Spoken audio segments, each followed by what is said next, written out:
All right. Good afternoon, ladies and gentlemen. This is Larry here, and we're going to do Contact Report 73.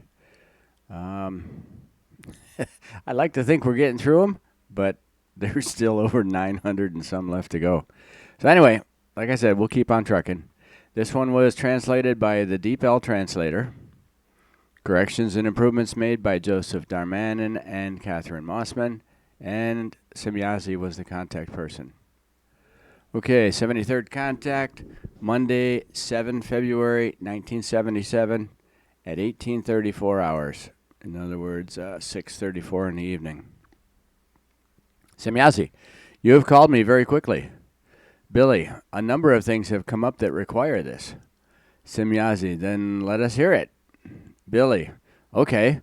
Last Saturday, we talked about the center to be created, and suddenly, out of the blue, the property in Schmid-Rudy or Hinderschmid-Rudy that I had known since my childhood came to my mind, which was selected as suitable and which I had completely forgotten.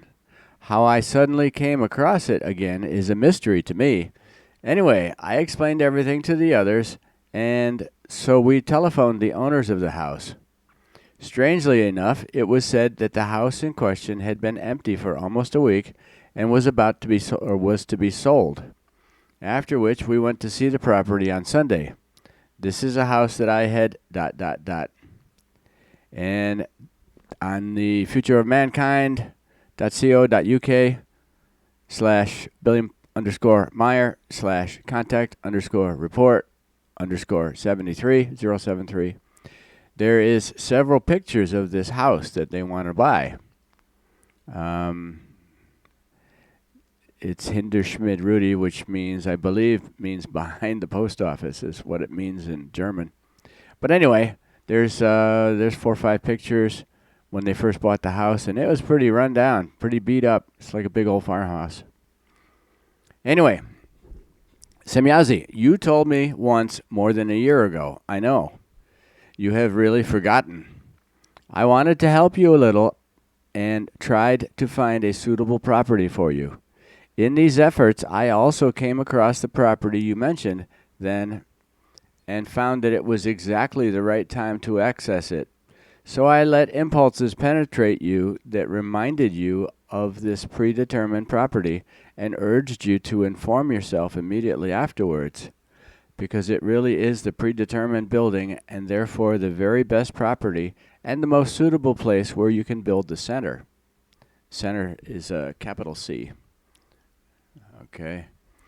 You cannot be safer than that in this country if you do exactly what we advise you to do according to our instructions.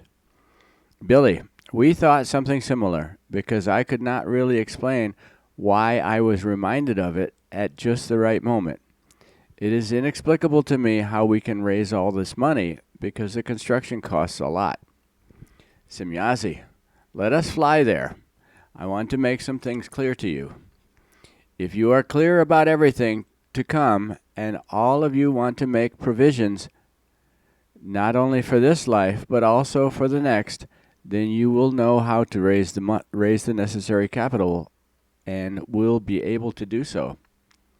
Some of you are already knowing enough that you will be able to participate decisively in this, so that you can certainly acquire and build the center. Billy, are you sure? Semjase, yes, even if some people still have some doubts.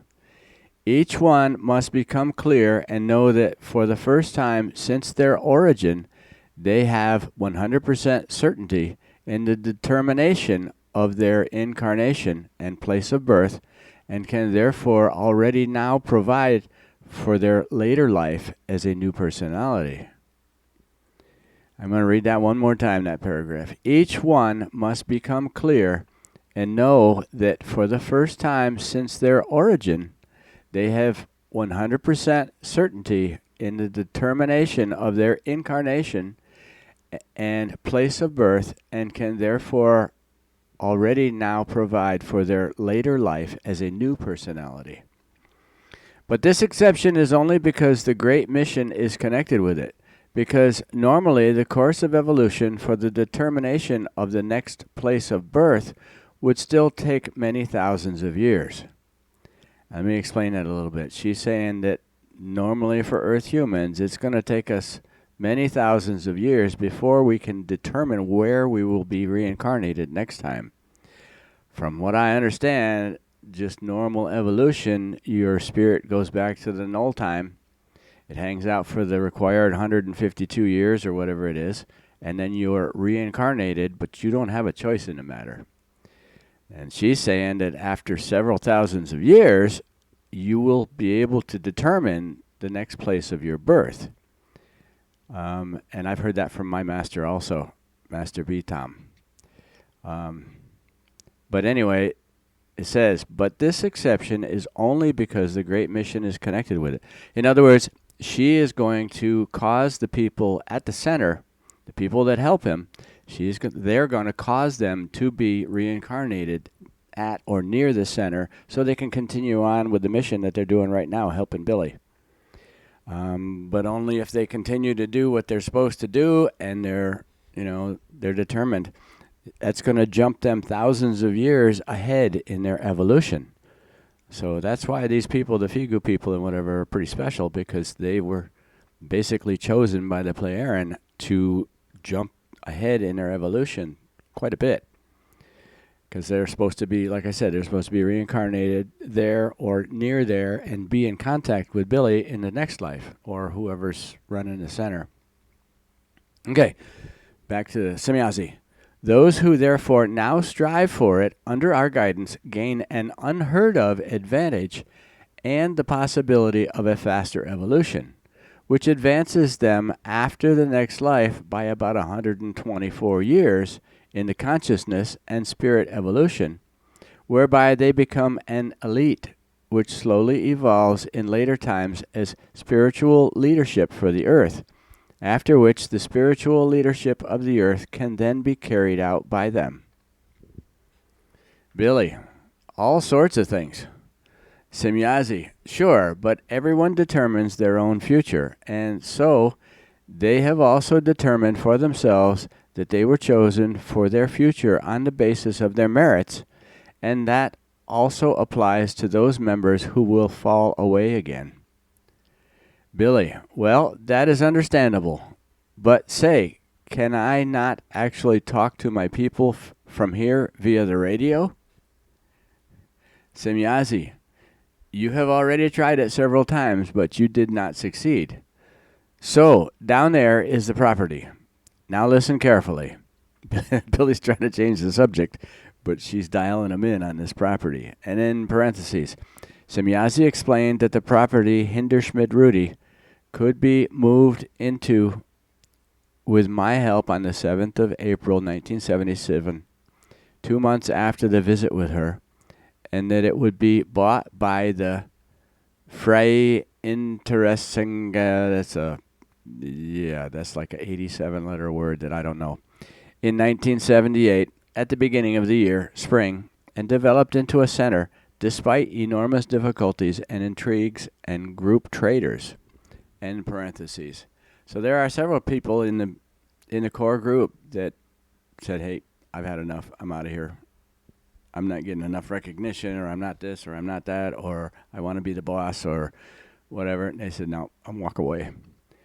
Anyway, Billy. So then I thought, right? Semjase, sure. Billy, okay, then I will explain it to everybody like this. But now to the radio again.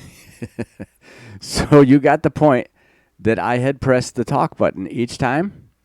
Semjase, sure, but the ship absorbs everything and you cannot penetrate out with your device. I think he's got like a CB radio or a little ham radio. Look here, connect your antenna here, then you can talk and have connection with the other devices. Billy, aha, is that right? Semjase, sure. Billy, then I can talk now? Semjase, sure. Billy, okay, thanks. Would you like to say hello? Semjase, no. Billy, then just do not. And in parentheses, short conversation with Maranos 5 and Maranos 3. I think those are the other two radios of other people some of the people that brought him out to the contact report, and then I think one of them is the home base. I don't know, but I'm sure we'll find out. In parentheses, short conversation with Muranos 5 and Muranos 3, which is repeated several times during the next 20 minutes, end parentheses. You could have told me a long time ago that you noticed my useless attempts. Semjase, you should have asked me. Billy, I know, but I wanted to try. I just had to. Semjase, sure, you are tireless. Billy, certainly, but now something else. You recently explained to me so casually that you would give us a list of names for our descendants. Have you finished that yet? Semjase, no, but I will transmit it to you shortly. Billy, good. Ah, there is Clotten down there. What are you doing here? Semjase, I often watch these sluggish and dangerous flying apparatuses take off even now. Clotten, I think, is like an Air Force base over in Switzerland. So I'll do that. Billy, good. Ah, there is Clotten down there. What are you doing here? Semjase, I often watch these sluggish and dangerous flying apparatuses take off even now. From her point of view, our most modern fighter jets and whatever else are like, child's toys. They're like antiques. Really a whole rickety piece of junk compared to what she's flying. Anyway, Billy, aha, does the ship light up outside now? Semjase, sure, but only weakly. But it still cannot be detected by radar. Billy, fantastic. Wait a minute. There. You see, there on the screen, I have Muranos 3 again. That of Jacobus. He sits behind the wheel of his car and watches the sky far in front of him. Do you think he will see us? He is still on the road at the edge of the forest on the hill where I summoned him earlier. Semjase, ask him. I will switch on the amplification system. Billy, okay, thanks. Muranos 3, answer. Muranos 3, answer. .. And M3, yes, what's up? Billy, Muranos 3, do you see us? We are hovering right above Clotten Airport now. M3, yes, I see you, but only very faintly. Billy, wait, we are making stronger light. Semjase, please let the box shine. Muranos 3. Okay, Muranos 1, now I see you very well. Billy, that was good, girl. Thank you. You know what? Semjase, you smile so comically. Billy, of course, I have one of my crazy ideas. What do you think if you just let me slide down in front of Jacobus' car when you bring me back? Semjase, would that be fun for you? Billy, but for sure. I want to see his astonished face. Semjase, as you like, but I will let you float through the mechanical teleporter. This is a teletransmitter. Billy, what is that again? Semjase, it is a transmitter in the field of dematerialization and rematerialization. All you have to do is climb into the shaft as usual, and I trigger the transmission, which will cause you to appear directly in front of your friend's car at the same moment as if you had grown out of the ground. Billy, okay, this will be a gag. Can we fly back now? Semjase, sure. Billy, well, then one more question on the return flight. Should we really make an effort for the property in question? There are some inhabited houses about 300 meters away. And then here's a note here, as if by magic. I think this is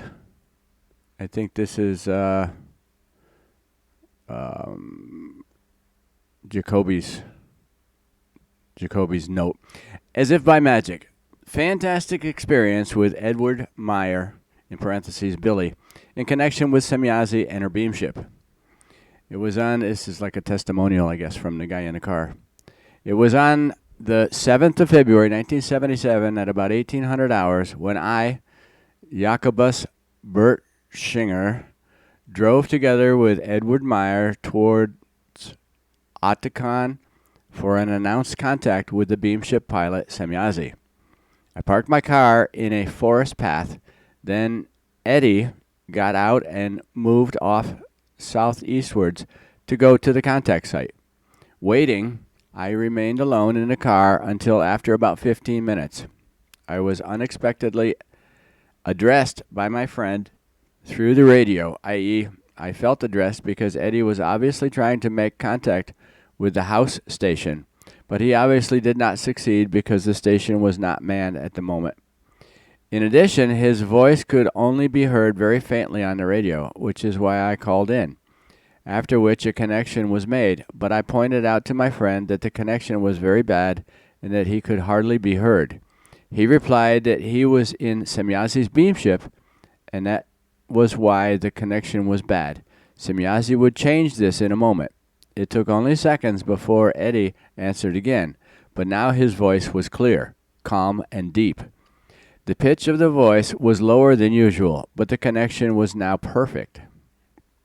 Eddie explained to me that he could see me clearly on the visual screen in the ship and that I should now change my location. He would redirect me by radio to a new location. Accordingly, I started the engine of my car and, following Billy's instructions, drove to the new location, which was on a hill at the edge of a forest, from where I had an excellent panoramic view. From there, I could look down on the wide surroundings, so I could see far ahead with Otacon and far to my left, Herschmetten. If I looked straight ahead from my hilltop position, I could see the sea of lights of Dubendorf, Schwamendingen, and of Oerlikon. Anyway, sorry. Lost in thought, I sat behind the valance and stared out into the bright night. Suddenly, Eddie's deep voice sounded again from the radio, asking me if I could see the ship, because they were now right over Kloten Airport. And indeed, now I could see it, albeit only quite faintly as an oval disk of light, which is why I objected to this lack of visibility. Eddie just laughed and said that Semjase would immediately make more light so that I could see the ship better. It then took only 2 or 3 seconds before the distant ship suddenly began to glow radiantly, and I could see it clearly. Now I could also clearly observe how the ship slowly flew away in the direction of Zurich until it disappeared. After some time of waiting and getting tired of the radio silence, I tried to contact my friend in the beamship, but unfortunately without success. Still holding the radio microphone in my right hand, I looked down towards Oerlikon, and again I tried to establish radio contact. Suddenly I cringed, because out of nowhere, as if by magic, a human figure was standing in front of the car on the right. It was as if it had grown out of the ground in a flash. Dear reader, I am sure you cannot imagine that my physiognomy, my thoughts, and my emotional world suddenly changed and were no longer on the same track as they had been a short time before. In other words, Billy scared the crap out of him. Now, as I stared perplexedly at the human figure in its full size, I also heard my friend's voice again from the radio. "I am already here, comrade." That's in quotes. Then I knew where I was. In front of the car was my friend. He came to the car and sat down in it, grinning all over his face, and with the comment, quotes, "You are amazed, aren't you?" End quotes. Which of course I could not deny, because the amazement of the crazy appearance was still written all over my face, and for a long time. Then I started asking questions, because I wanted to know where my friend Eddie had suddenly come from, and I wanted to know everything: how, what, why, and where.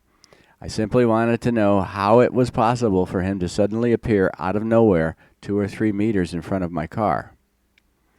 Eddie grinned at me and told me that he had heard me shouting in the ship before he climbed into the exit shaft to let Semjase put him in front of my car, directly above my car at a height of about 8 meters by means of a teleporter beam, simply because he had asked Semjase to do so in order to be able to see my rather stupid face for once when he suddenly and as if by magic appeared directly in front of me.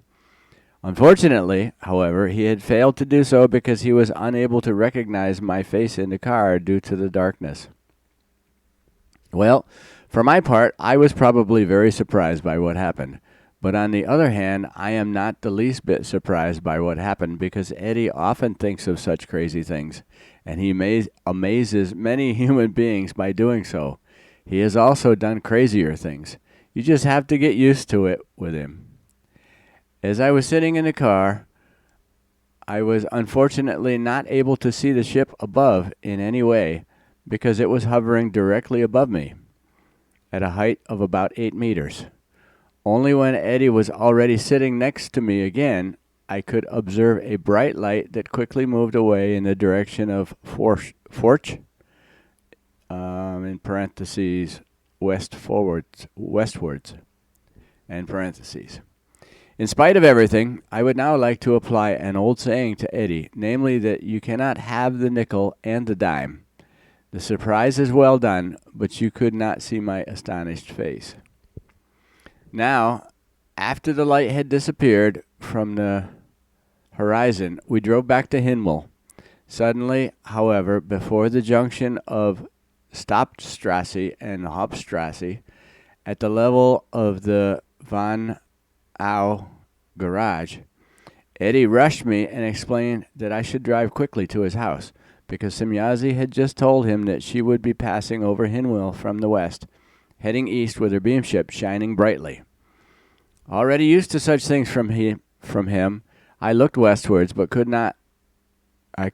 see nothing but the facades of houses in front of me. So I stepped on the gas and sped out onto the main road towards Wetzikon. A minute later, we were outside the village, and that's when I saw it, coming from the west. A football-sized, extremely bright object was approaching, directly over Hinwil. A football-sized, extremely bright object was approaching, directly over Hinwil.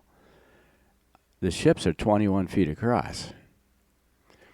Eddie did not let me enjoy the spectacle, though, because he told me to go to his house immediately, because there we could better observe Semjase's flyby. Well, he had to know better than I did, so I stepped on the gas again, and 2 minutes later we reached his house, as he had already informed his family by radio. They stood in front of the house and watched the approaching Semjase ship, which shone like a small full moon. On the streets in the neighborhood, various groups of people stood and stared wordlessly at the passing and completely silent flying ship before it disappeared after about 3 minutes in a northeasterly direction behind a wooded hill range. So he says it was football-sized, but then they're talking about the ship. Her ship is not football-sized. Her ship is what did they say, 7 meters across, which is about 21 feet. Yeah, up in here, he says, and that's when I saw it coming from the west. A football-sized, extremely bright object was approaching. Well, my son and I, we've seen a football-sized object fly right past us while we're flying our ultralight. But I don't think that maybe that was a misstated. Anyway, here we go. Afterwards, we went into the house to drink the coffee Eddie had asked his wife to make over the radio after he had been back in my car, following his sudden appearance out of nowhere. I can always vouch for the correctness and truthfulness of the information I have given here, even at the risk of being called a crank. However, truth remains truth. There is nothing to shake about that. And that was signed Y. Bershinger. I think that's, yeah. Okay, back to the conversation. Semjase, it is the most suitable property for you, and the houses built nearby may belong to your center in the not-too-distant future. Billy, that is loud and clear. Here we are. Then I want to say farewell. Take care, girl. Many thanks, and all the best, ... It says M3. Moranos 1, answer. Moranos 1, answer. Semjase, your friend is calling. Go and goodbye. Billy, take care. M3. Moranos 1, answer. Billy, yes, I am already, comrade. And then in parentheses, in a moment I have disappeared from the ship and am suddenly standing in front of the car on the street as if grown out of the ground. End parentheses. And that's about it. That is it for Contact Report 74. Like I said, the only thing that I didn't get out of that was the football-shaped object, and it was supposed to be Semjase's ship. Unless maybe she just had a headlight on or something. It was about like a headlight, and the rest of the ship was cloaked. I would think more telemeter disc or a recorder. But I don't know. We'll see. So, Contact Report 73 is done. I'll catch you on 74. Thanks. See you. Bye.